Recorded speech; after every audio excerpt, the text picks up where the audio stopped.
So hey my beautiful viewers, कैसी हो सब? ठीक है ना? आई होप सब ठीक ही होंगे, बढ़िया ही होंगे।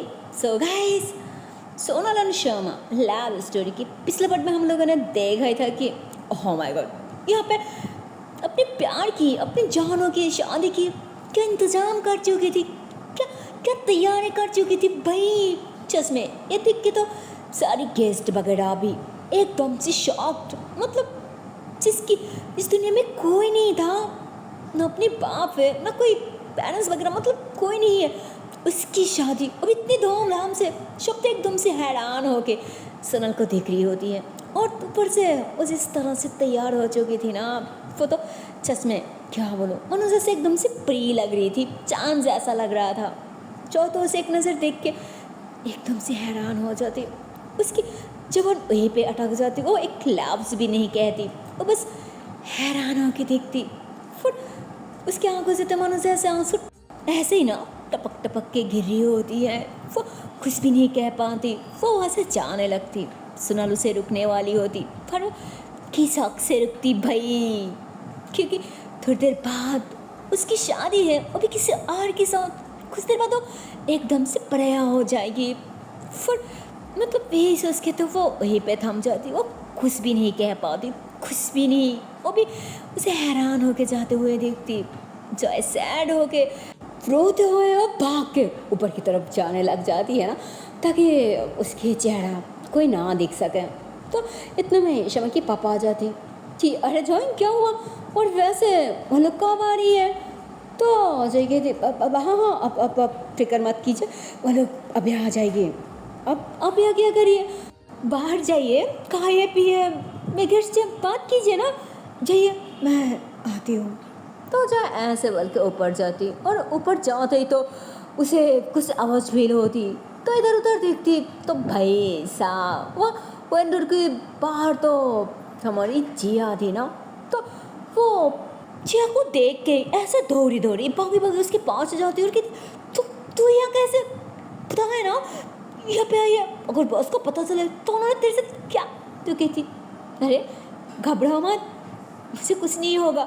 तो ऐसे बोल के वो सारी बातें उसे बता दी थी कि बॉस ने अपने सारे लोग भेज दिए, उन्होंने किसी वक्त आने वाली है, वो ये शादी बिल्कुल नहीं होने देगी, और वो तुझे भी नहीं छोड़ेगी। प्लीज़ जो भी खाना संभाल के खाना।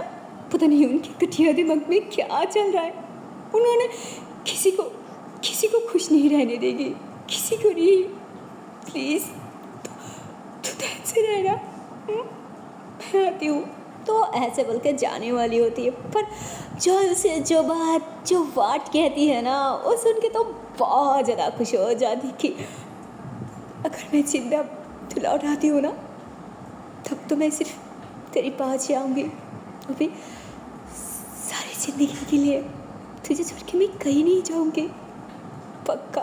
तो जा तो अब जिना को ये वादा कर देती, उसे प्रॉमिस कर देती, जिस पे वो खुशी खुशी वहाँ से निकाल जाती। पर इसी वक्त तो उसे नीचे से चिल्लाने की आवाज़ आती, तुझे भाग के आती। तो नीचे आते पता चलती कि अरे यार, यहाँ पे तो कुछ गुंडे वगैरह आके सुनल को उठा ले गई, और श्यामा वो तो उसके पीछे ही भाग गई। तो जब सुन के उसे गुस्सा आ जाती, मतलब आप तो इतनी खतरा उठा के जिन्हें यहाँ पे आके सब कुछ बताने की भी कोई फ़ायदा नहीं हुआ, क्योंकि घटना तो घट चुकी है, कांड जो होना था वो हो चुकी है। तो अब जय क्या करेगी, और जज को तो उसे तो पता था भाई कि वो गुंडा वगैरह कौन है, और अगर सोनल को उठा ले गई है तो लोग कहाँ लेके गई है, जय को सब कुछ पता था। तो वो गुस्से में ऐसे ऊपर की तरफ जाने वाली होती है ना गान उठाने के लिए, तो इतने में उसे अब बाहर जो शमा की पापा था ना, उनकी चिल्लाने की आवाज़ आती कि जॉय जॉय बेटा। तो यार उसे गान उठाना था, वो तो गान भी उठा नहीं पाती, और ऐसे ही ना बाहर की तरफ भागती। तो जैसे बाहर आती है ना, तो आते वो लोग, वो गुंडा वगैरह उसके पापा को गाड़ी में बैठाती, और बस वो गाड़ी वहाँ से फोड़ हो जाती। तो अब जॉय भी गुस्से में वहाँ पे उसकी जो कार था ना, वो उसमें बैठती, और वो भी उस गाड़ी को ऐसे ही ना फॉलो करने लग जाती। उससे गुस्सा आ रही होती है कि अब इस साले वो अंकल को लेके कहाँ जा रही है, और उधर हमारी सोनल, ओह माय गॉड, डर के मारे तो उसकी हालत भी बहुत ज़्यादा ख़राब था। वो बहुत ज़्यादा डरी होती है और रो रही होती है और ऐसे ना बार बार इधर उधर दिख रही होती है, बार बार चिल्लाए जा रही थी कि अरे छोड़ो छोड़ो मुझे, कौन हो तुम लोग, मुझे मुझे क्यों पकड़ा और मुझे लेके कहाँ जा रही हो, छोड़ो मुझे, छोड़ो, कोई है, बचाओ बचाओ मुझे। मतलब वो बहुत ज़्यादा रो रही होती है और डर के मारे तो बहुत ज़्यादा चिल्लाए जा रही थी। और सोच मानो तो उस कार के बिल्कुल पीछे ही हमारी श्यामा थी और वो भी तो उस कार को फॉलो करी होती है ना, वो भी बाइक से। पर इन लोगों को बिल्कुल नहीं पता था भाई कि इन लोगों को कोई फॉलो करी है, जिस कारण अब यहाँ पे इस जीप में जो भी लोग वगैरह था ना, और सबकी सब तो सोनल के साथ बदतमीजी भी करने लग जाती है ना, इधर उधर टस करी होती है कि हाय अरे ये कितनी हॉट है और ऊपर से कितनी अच्छे से रेडी हुई है, लगता है शादी के लिए तैयार हो रही थी। अरे कोई ना नरस मत हो, शादी नहीं हुआ तो क्या हुआ, पर स्वागत तो हो ही सकती है ना, अभी हम सब के साथ क्या कह दिए।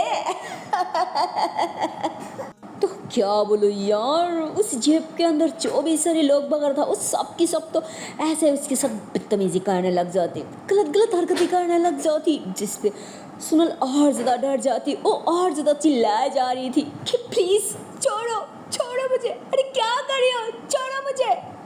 और इधर इधर तो शमा भी बहुत कोशिश कर रही होती है ना उस कार को रुकने की, उस कार के अंदर घुसने की, बट उसे हो ही नहीं रहा था। जैसे उस कार के करीब आ जाती है ना, इतने में उस कार स्पीड और ज़्यादा बढ़ा दी थी, जिस कारण वो और ज़्यादा पीछे पड़ जाती, पर वो कोशिश नहीं छोड़ रही होती है, वो तो उस कार के पीछे ही पड़ा हुआ था। और घर के ऊपर जो कुटिया लोग वगैरह था ना, वो लोग तो अभी भी सोनल के साथ बदतमीजी कर रहा था। तो सोनल गुस्से में एक आदमी के ऊपर ऐसे ना वो ठोकर दी थी, जिसपे वो आदमी सोनल की बालों को खींच ली थी कि इतनी ज़्यादा हिम्मत तेरी, तो मुझ पे ठोक रहा है, ये एक काम कर, सुनसान जगह पे गाड़ी रुका दे, इसे तो मैं नहीं छोड़ूंगी, मुझ पे ठोका है ना तो इसे तो थोड़ा चखना ही पड़ेगा, वो भी सब के सब मिलके। ये सुना है ना क्या कहा, जो कहा वो कर। तो वो जो ड्राइवर होती है ना, वो ऐसा डर जाती कि हाँ बस मैं अभी सेट पे कर देती हूँ ना, अभी सेट पे कर देती हूँ। तो वो जो ड्राइवर होती है ना, वो भी एक सुनसान जगह पे ऐसे ही गाड़ी रुका दी थी, और ऐसे ही गाड़ी रुक जाती है ना, सोनल तो अब और ज़्यादा डर जाती कि अब तो ये लोग मुझे नहीं छोड़ेंगे, प्लीज़ छोड़ो छोड़ो मुझे प्लीज़। तो वो ऐसे रो रही होती है, पर वो लोग कहाँ ही सुनने वाली थी, वो लोग तो उसे खींचते हुए ऐसे ही ना ज़बरदस्ती कार से नीचे उतरती और फिर ऐसे ही खींचते हुए आगे की तरफ एक सुनसान जगह की तरफ ऐसे ले जा रही होती है, जहाँ पे वो बहुत ज़्यादा रो रही होती है, बहुत ज़्यादा चिल्लाए जा रही थी, और वो लोग तो एक भी नहीं सुन रही होती है। वो लोग ऐसे ही उसके ऊपर जो दुपट्टा होती है ना, वो ऐसे ही खींच के फेंक दी थी कि अरे क्या करी हो, एक लड़की के साथ यार तुम लोगों से ना बिल्कुल नहीं होगी, मुझ पे छोड़ो। तो ऐसे बोल के ना वो आदमी ऐसे एक साइड पकड़ ली थी कि ये क्या थूकी थी ना मुझ पे, अब देख मैं तेरे क्या हाल करती हूँ, चल मेरे साथ। तो ऐसे ही उसे ज़बरदस्ती ले जा रही होती है। तो जैसे लोग उसे लेके थोड़ा अंदर की तरफ जाती है ना, इतने में अब यहाँ पे शमा की बाइक आके रुकती, पर वो कर पहचान जाती कि अरे सुनो तो इसी घर के अंदर थी ना, तो फिर वो लोग कहाँ गई। तो ऐसे बोल के बाइक से उतरती और आगे उसके दुपट्टा पड़ा हुआ था, तो वो भाग के जाकर दुपट्टा हाथ में लेती कि ये तो सोनल की दुपट्टा है। तो ऐसे बोल के वो आगे की तरफ भाग रही होती है कि सोनल कहाँ हो तुम, सोनल। तो मतलब वो तो ऐसे चिल्लाते हुए इधर उधर दिख रही होती है, और वो भी आगे की तरफ ही भाग रही होती है। मतलब जिस तरफ वो लोग सोनल को लेकर चल रही होती है ना, शमा भी उसी तरफ जा रही होती है। यार पता नहीं आगे क्या होना है। और इधर हमारी जान, ओह माय गॉड, वो भी बहुत ज़्यादा गुस्से में थी भाई, बहुत ज़्यादा। मतलब उसी की वजह से अब सोनल की जान भी खतरा में था, और सिर्फ सोनल की आई यार, जिसको बहन मान रही होती है, जिसको अंकल मान रही होती है, अपने पापा की तरह इज्जत करी होती है, उन्हें भी उठाने आ चुकी थी यार, इसलिए मनोज और ज़्यादा गुस्से में थी। और वो बस की तरह आते ही ऐसे चिल्ला रही होती है कि कौन है सब, अगर हिम्मत है तो मेरे सामने आ, आज तो मैं इस पापों के निशान मिटा कर रहूंगी। मैं किसी को ना छोड़ू, किसी को नहीं, सामने आ मेरी। तो ऐसे चिल्ला रही होती है। तो इतने में ही वहाँ की जो बस था ना, मतलब उसकी जो लीडर था ना, उन्होंने ऐसे हंसते हुए आगे आके खड़ी हो जाती। तो उन्होंने कुछ इशारा करती, जिस पे अब 2-4 लोगों ने ना शमा के पापा को भी ऐसे ही पीछे से ले आती। और कुछ लोगों ने तो उनके साथ पे ना ऐसे गान पहन करके रखा था। तो उसके लीडर ने हंसती कि अरे जाए, रिलैक्स, अरे इतना उछल मत, वो सेहत के लिए सही नहीं है, ये तो तू कहती है ना। और हाँ, देख उधर, अगर थोड़ा भी हिला ना तो देख रही है ना तेरे दोस्त की वो बाप की सर पे क्या रखा है, उसके भेजा उड़ा दूंगी। और पीछे देख, तो जब पीछे भी नोट करती तो कुछ लोगों ने तो ऐसे गान उसकी तरफ भी ऐसे पहन करके रखा था। तो वो तो वहीं पे रुक जाती, वहीं पे ठहर जाती और 1 इंच भी नहीं हिलती। जिस पे अब उन्होंने कहती, ए क्या करिए, पकड़ उसे और बांध दे रस्सी से, ताकि ये ना हिल सके और नहीं यहाँ से छूट सके, बंद जल्दी से। तो अब सारे के सारे लोग उसे अस्से से ऐसे रस्सी से ना बांध दी थी, वो भी घस के, क्योंकि यहाँ की सबको जय की हिम्मत और उसके दुस्साहस के बारे में पता था ना कि उसके अंदर कितना पार है, कितना क्षमता है। अगर वो एक बार इस रस्सी से छूटी है ना, फिर तो यह कि एक की भी नहीं जान बच पाएगी, सबकी सब जान से हाथ धो बैठेगी। इसलिए डर के मारे अब सबकी सब जॉय को अच्छे से बंध देती। और जैसे जॉय को बंध देती है ना, तो बस ने अब पीछे मरती की है, इसे लेकर तुम लोग अभी तक यहाँ क्या करी हो, जाओ इसे भी अंदर लेके जाओ, और अंदर जाके इन्हें भी थोड़ा समझी ना, अरे अच्छे से कदर करो क्या। तो लोग तो समझ जाती कि बॉस ने क्या इशारा किया। अरे बस तो यही इशारा किया कि इन्हें भी थोड़ा अच्छे से खातिर कर, अरे मेरा मतलब कि धुलाई करा, वही इशारा किया। जिस पे वो लोग तो अब शमा की बाप के साथ भी ऐसा बदतमीजी करने लग जाती, उन्हें भी मारने लग जाती और ऐसे ही ना उनकी गर्दन से पकड़ के अंदर की तरफ ले जा रही होती है। और ऐसे जय को बिल्कुल अच्छा नहीं लगता, वो चिल्लाती कि ये आप लोग सही नहीं करी हो, अरे उन्हें क्यों पकड़ा, उन्हें क्यों पीटी हो, उन्हें क्यों मारी हो, हाँ उनकी कोई गलती नहीं है और नहीं उन्होंने कुछ किया, इसलिए कह रही हूँ छोड़ दो उन्हें, और नहीं तो मुझसे बुरा कोई नहीं होगा। मैं अभी भी रिक्वेस्ट कर रही हूँ, प्लीज छोड़ दीजिए उन्हें, उनकी कोई गलती नहीं है।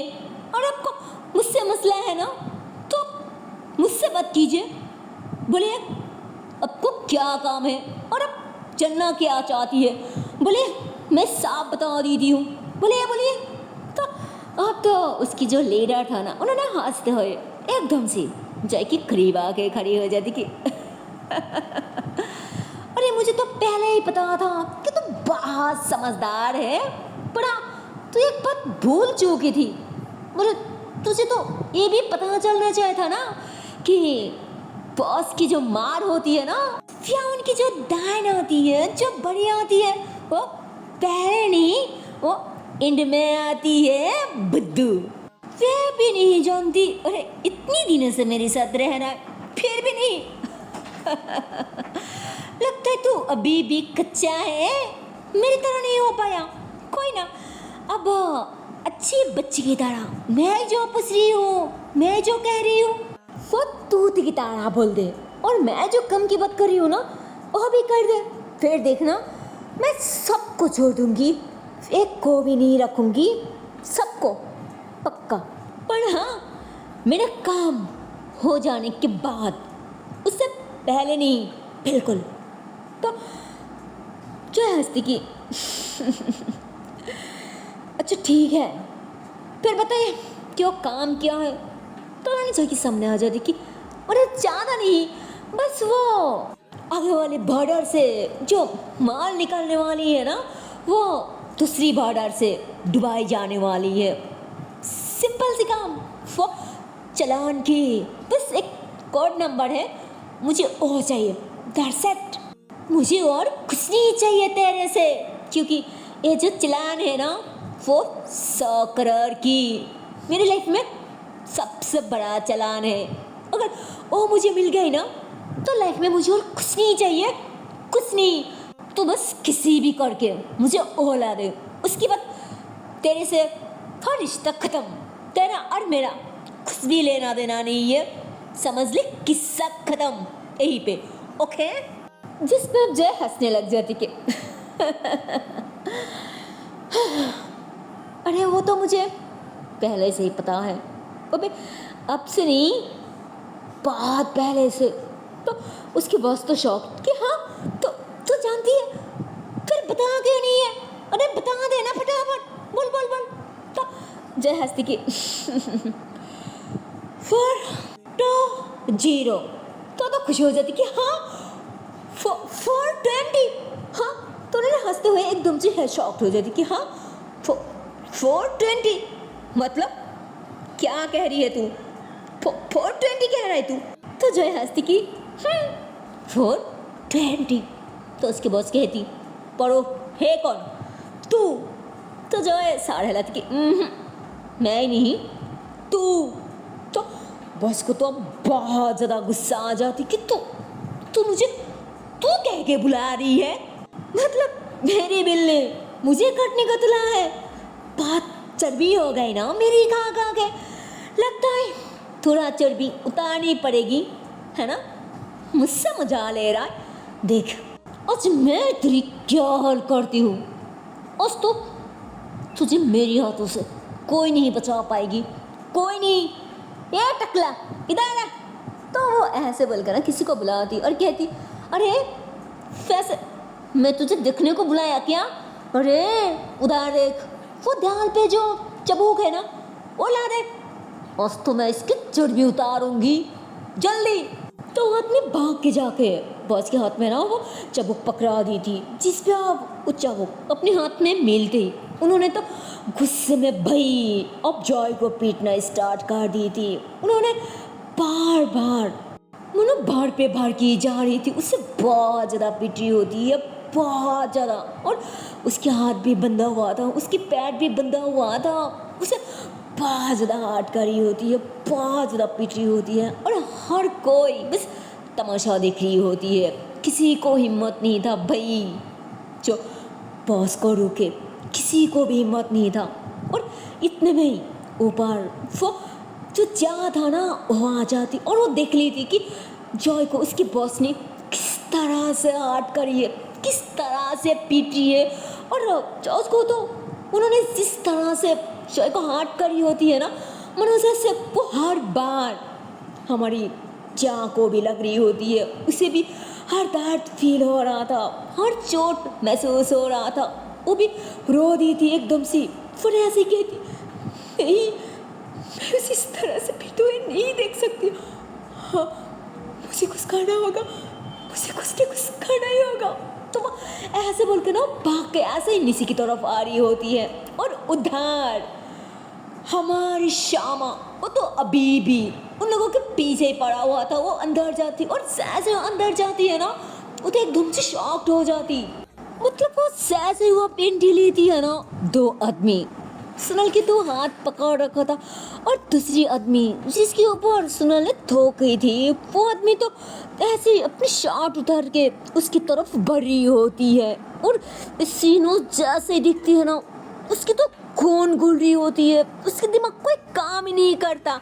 और तो और क्या होती है, वो आदमी जो शॉट उतारती ना वो शॉट तो ऐसे फेंक दी थी और उस शॉट गलती से शमा के मुंह पे आके पड़ती, तो वो उसी शॉट ऐसे घुमाते हुए ना जैसे उन्होंने ऐसे सुनल की तरफ सर झुकाने वाली होती है ना, तो शमा पीछे से उसी शॉट से उनकी साड़ पकड़ ली थी और ऐसे कस के उन्हें घुमा के ऐसे अपनी बैक पे ले आती और ऐसे अपने दूसरी हाथों से उन्हें ऐसे पीटते हुए ना वो पे जो वाल था ना दीवार था ना उस दीवार के साथ लगा दी थी। और फिर उनकी साड़ को ऐसे ही दीवार के साथ पटक पटक के लगा रही होती है। उनकी सर जिस तरह से शमा दवा से लगा रही होती है ना, उनकी सर तो मानो से फट जाती और उनकी पूरी फेस पूरी बुरी अब तो खूनों से लपट जाती और शमा जैसे उन्हें छोड़ देती है ना, उन्होंने तो ठा वहीं पे नीचे जमीन पे गिर जाती।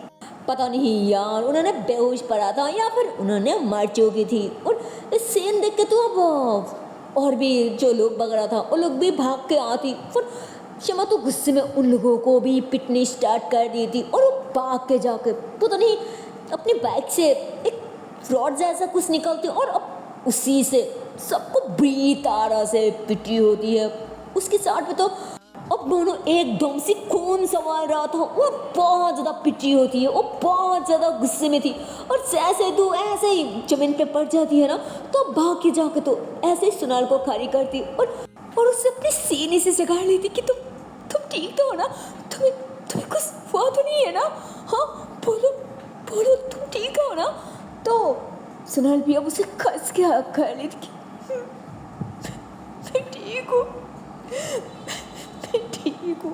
पर वो तो कह रही थी कि वो ठीक है, पर भाई वो बिल्कुल ठीक नहीं थी। मतलब हाँ कि उसके साथ बुरा नहीं हुआ था, बट उसकी हालत बहुत ज़्यादा खराब था। उसके कपड़े वगैरह भी ऐसे फट चुकी थी। वो लोग तो उसके साथ मतलब कब से ज़बरदस्ती गलत काम करने की कोशिश कर रही थी, बट शायद उसकी नसीब अच्छा था, इसलिए इतनी कोशिश करने के बाद भी उन लोगों की इरादा कामयाब नहीं हो पा रहा था। उन लोगों की उम्मीद, उन लोगों की इच्छाएं पूरी नहीं हो पा रही थी। लेकिन अगर शमा और 2 सेकंड भी लेट आती ना, तब तो पता नहीं सुनल के साथ क्या हो जाती, उसकी ज़िंदगी खराब हो जाती, बर्बाद हो जाती। शायद सुनल के नसीब अच्छा था, इसलिए शमा सही टाइम पे आके उसे बचा पाती। बट इतने में ही और एक आदमी आके शमा की साड़ पे एक बार काट दी थी, जिस पर वो साड़ पकड़ के ऐसे गिरने वाली होती, पर सुनल जाके उसे पकड़ लेती कि क्या हुआ तुम्हें, तुम ठीक तो हो ना। तो इतने में दूसरे आदमी जाके ना सुनल को ऐसे खिस के अपने साथ लगा ली थी कि तुझे क्या लगा था कि ए फिर लड़की होके हमारी हाथों से तुझे बचा पाएगी? ऐसा तो हम कभी नहीं होने दूंगी। और हाँ, पहले तो सोचा था कि हमारे दोस्त ने मजा लेगी, बट अब तो ना दोस्त रहा और ना उनकी बात। अब तो हम सब मिलकर मजा लेंगी, वो भी सिर्फ तेरे साथ नहीं, उसके साथ भी। हाँ क्या कह रही है? अब तो सबकी सब हंसने लग जाती। इधर सिमा भी खड़ी नहीं हो पा रही थी, वो चश्मे ऐसे जमीन पे गिर जाती और जैसे ही मतलब वो जहाँ पे गिरती है ना, वहीं पे सुनल के दुपट्टा भी पड़ा हुआ था, वहाँ पे कुछ शराब की बोतल वगैरह भी था। तो सारी बोतल एकदम से तोड़ दी थी और दुपट्टा पे ना ऐसे ही अच्छे से कस के बांध दी थी।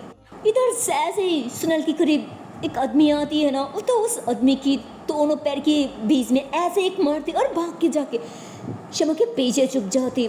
तो दूसरी आदमी ऐसे शमा के पास आ रही होती है कि ये हमारी बात मान ले, वैसे तुम लोग तो हमारे हाथ से बच नहीं पाओगे, इसलिए कह रही हूँ पहले से मन जाओ, अच्छा होगा। इसमें तुम्हारी भी भलाई होगी और हमारी भी।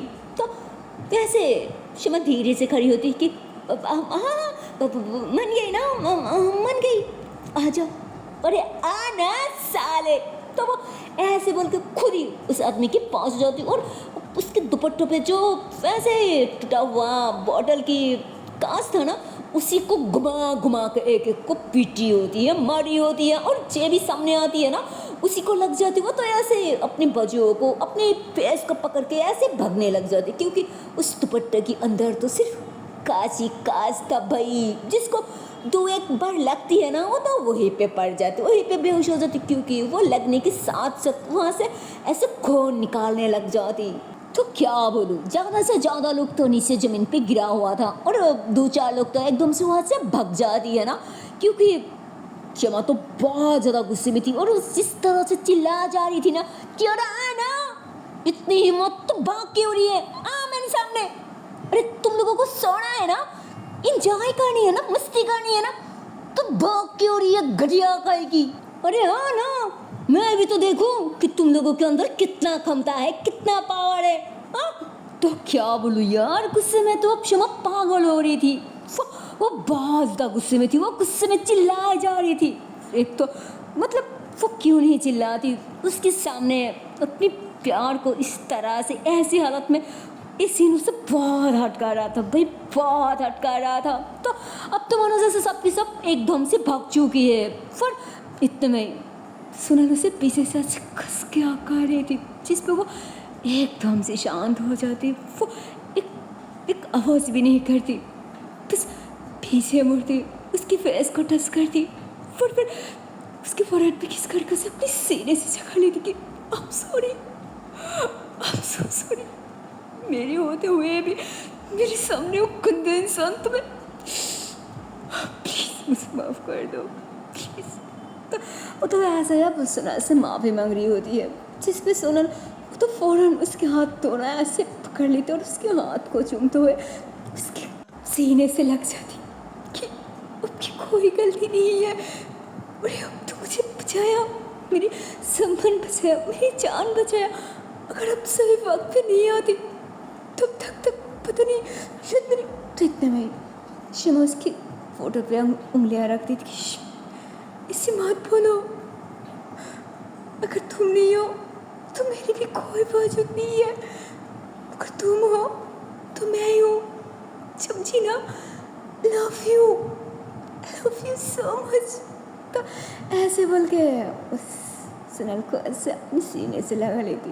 तो अब सोनल भी एकदम से शांत हो जाती और उसके गले पे लग जाती। पर वो अभी भी बहुत ज़्यादा घबरा हुआ था, वो काँप रही थी अंदर ही अंदर। और ये तो शमा साफ समझ पा रही थी, तो वो कहती प्लीज़ शांत हो जाओ, कुछ नहीं होगा, मैं आ गई हूँ ना, कुछ नहीं होगा, रिलैक्स, शांत। तो भी ऐसे कहती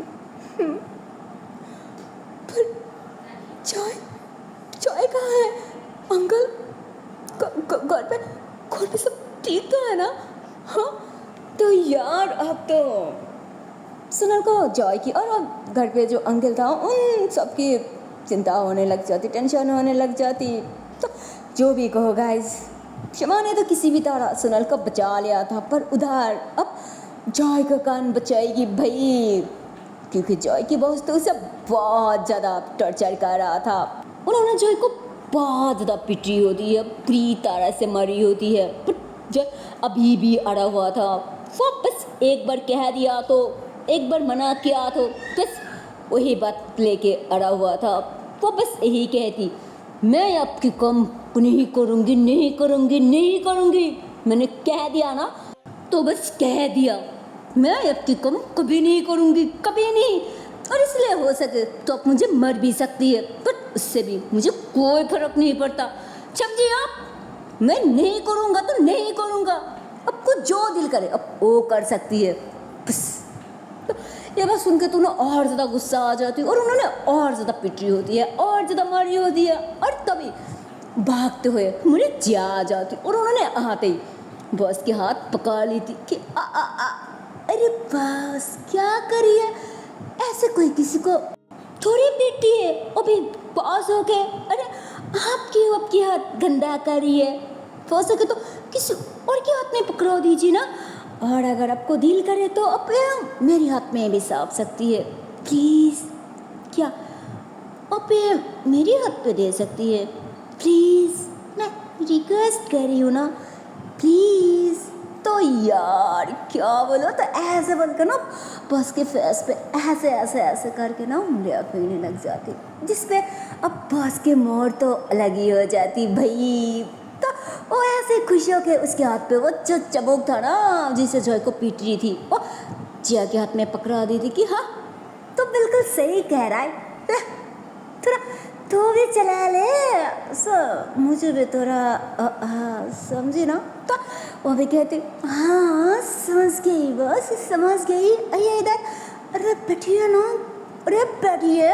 तो ऐसे बोल के ना थोड़ा नॉटी वे में बॉस को सुपे पे ऐसे ही ना पटक देती, उन्होंने सुपे पे आ जाती और जिया को इशारा करती कि अरे आ जाना आ जा। तो कहती हाँ आ रही हूँ। तो अभी ऐसे बोल के ना जॉय की तरफ देखती, जॉय को बहुत ज़्यादा गुस्सा हो जाती कि जिया की बच्ची तेरी।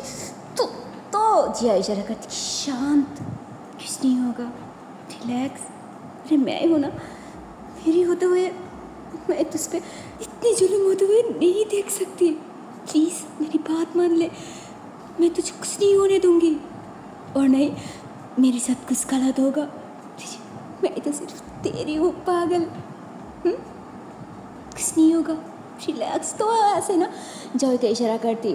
सो गाइस, देखते हो अब छोटी सी बच्ची से जिया के दिमाग में कौन से प्लान चल रहा है, और जो भी प्लान चल रहा है, क्या वो प्लान अपने बॉस के प्लान के आगे कामयाब हो पाएगी और सक्सेस हो पाएगी। पर जो भी होगी गाइस, वो देखने के लिए तो आप लोगों को देखना पड़ेगा नेक्स्ट पार्ट। सो चलती है नेक्स्ट वीडियो पे, तब तक के लिए टाटा बाय बाय। पर जाने से पहले एक छोटी सी रिक्वेस्ट है यार, अगर वीडियो को अभी तक लाइक नहीं किया, शेयर नहीं किया, तो जल्दी से लाइक कर दो, शेयर कर दो और चैनल को कर दो subscribe. Okay, tata and bye bye. So take care guys, bye bye.